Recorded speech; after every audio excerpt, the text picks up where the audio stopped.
Hi hello, நான் உங்கள் தொண்டாமுத்தூர் பொண்ணு பிரியா பேசுகிறேன். இன்றைக்கி காலையில் ஒரு குட்டி பாப்பாவுக்கு மஷ்ரூம் கட் பண்ணோம். எப்படி இருக்குதுன்னு சொல்லுங்கள்.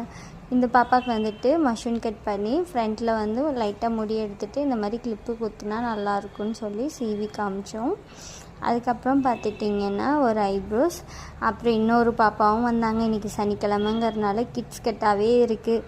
டோரா கட் பண்ணோம். எப்படி இருக்குதுன்னு சொல்லுங்கள்.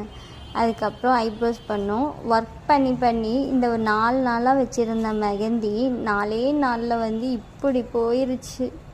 அவ்வளோ வேலை செஞ்சுருக்கோம் இந்த வாரம் ஃபுல்லாக. அதுக்கப்புறம் எப்பவும் போல் ஐப்ரோஸ் முடிச்சுட்டு ஒரு கலரிங் பண்ணோம். ஹேர் கலர் பண்ணி ஹேர் வாஷ் பண்ணிவிட்டு ப்ளோ ட்ரை பண்ணிகிட்ருக்கேன். அதுக்கப்புறம் வந்துட்டு ஒரு ஸ்ட்ரெயிட் கட் பண்ணோம். இவங்களுக்கு வந்து ஹேர் ஸ்ட்ரெயிட் கட் பண்ணிவிட்டு அவங்களுக்கு ப்ளோ ட்ரை பண்ணோம். அப்புறம் ஈவினிங்காக ஒரு கிட்ஸ் கட்டு, லேடி குட்டி பாப்பா தான் பாய் கட் மாதிரி பண்ணணும். அப்புறம் ரெகுலராக ஐப்ரோஸே தான் ஐப்ரோஸ் பண்ணி முடிச்சுட்டு எப்படி இருக்குதுன்னு சொல்லுங்கள்.